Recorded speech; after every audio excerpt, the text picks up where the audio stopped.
Sobit domullam Abdulbaqi Kamali haqida. Sobit domullam Abdulbaqi Kamali 1883-yili Otishning Azoq kentida dunyoga kelgan. Boshlang'ich diniy tarbiyani Azoqda Cho'ng Alam Oxunim degan kishidan olgan. Keyin Qashqar xalq madrasasida o'qigan. 1914-yili Abduqodir domullam ham Mahmud Axun domullamlarning da'vat qilishi bilan Buxoroga berib yuqori ma'lumot olgan.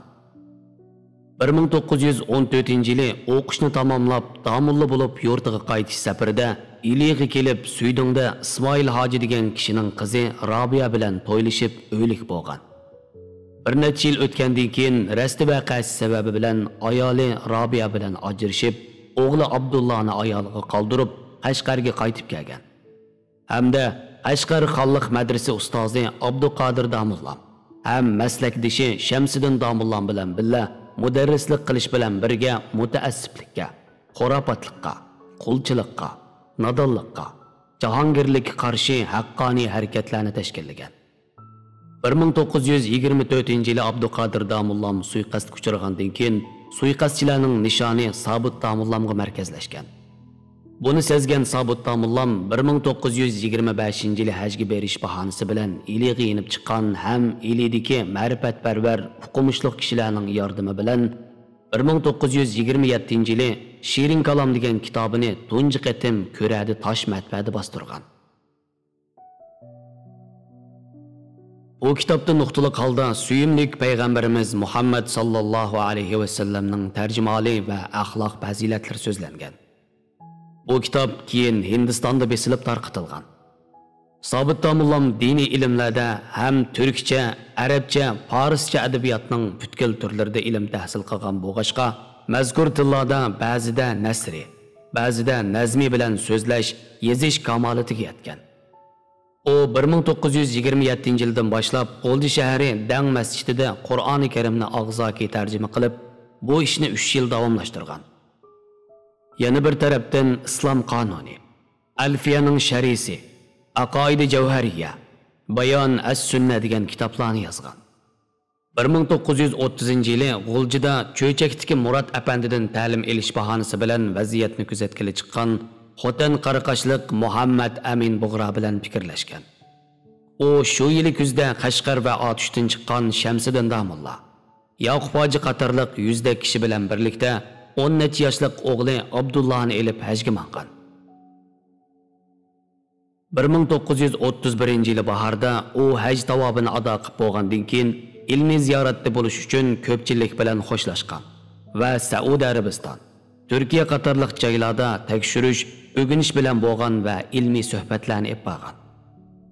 Turkiyada ilmiy ziyoratda bo'layotgan chog'ida Misrda dunyo islom olimlari suhbat yig'ini ochilganligidan xabar tepib, yig'inga ulgurib Qohiraga borgan. Sobit domullam Saudiya Arabistonda, Misrda va Turkiyada ilmiy ziyoratda bo'lib, vatanga qaytish uchun yo'lga chiqib, 1932-yili Hindistonga kelib, Dehlida bir mazgil turib qolgan. Ham Aqoida Javhariya, Bayon as-Sunna, Alfiyaning sharhisi, Shirin Kalom nomli kitoblarni bostirgan. Sobit domullam 1932-yili 12-oyda Qog'iliqqa yetib kelgan. Ondan Udul Xotanga borgan.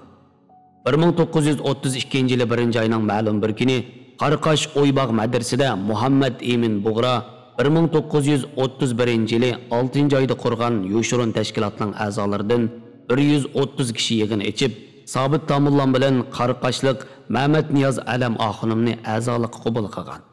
Hamda qo'zg'olon ko'tarish kunini belgilash, qo'zg'olonchilar rahbarlarini saylash ishini muzokaralashib bekitgan.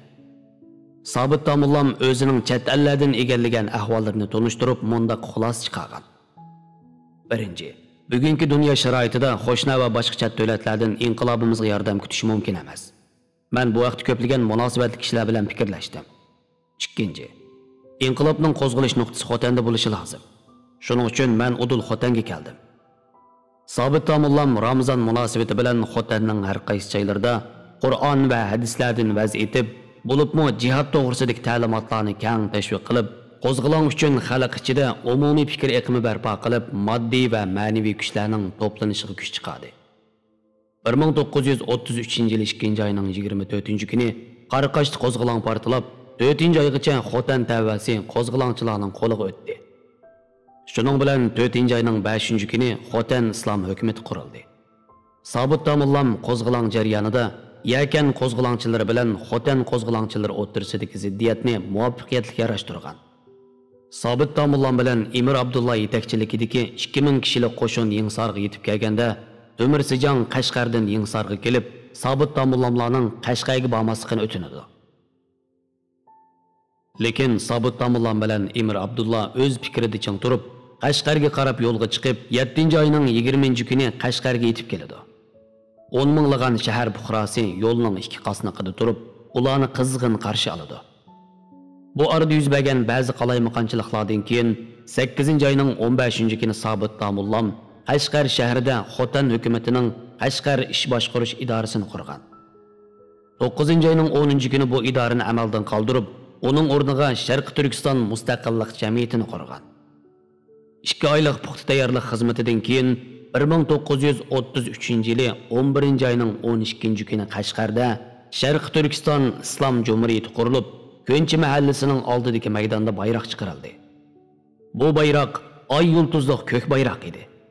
Bayroq chiqarilib, Jumhuriyat qurilganligini jakarlash cho'ng yig'inida hukumat tashkiliy apparati, asosiy qonun va davlat marshi e'lon qilindi.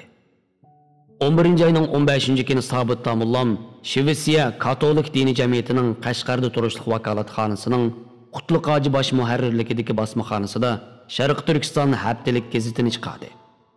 20 oydan keyin oylik mustaqillik jurnali chiqarildi.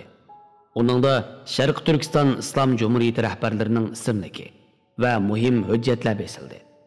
Keng ko'lamda jamoat fikri tayyorlandi. Sharq Turkiston Islom Jumhuriyati Stalin hukumati bilan Shinsay hukumatini qattiq sarosimga solgan. Shuning bilan ular Xo'janiyaz hojiga va'da berib, uni undagi keltirish orqali bu yangi qurilgan jumhuriyatni yo'qotishni planladi. Xo'janiyaz hoji Stalin hukumatining talabiga ko'ngan hamda Sobit Tamullam qatorliq kishilarni qo'lga olib, Shinsayga topshirib berishga va'da qilgan.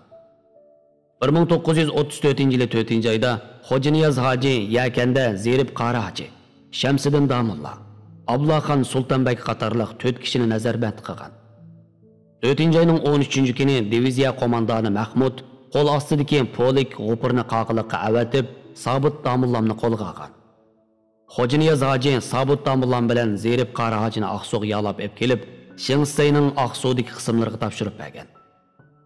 Sobit Tamullam 1934-yili Shinsayning Urumchidagi turmasiga qamalgan. 1940-yili Urumchi 2-turmaning boshlig'i Lubindi ismli Xo'yzu Sobit Tamullam bilan tanishib qolgan. Lubindi Sobit Tamullamning talabiga binoan uningga Qur'oni Karim bilan qog'oz qalam akirib bergan. Hamda Sobit Tamullamning turmadagi yashash muhitini yaxshilab bergan.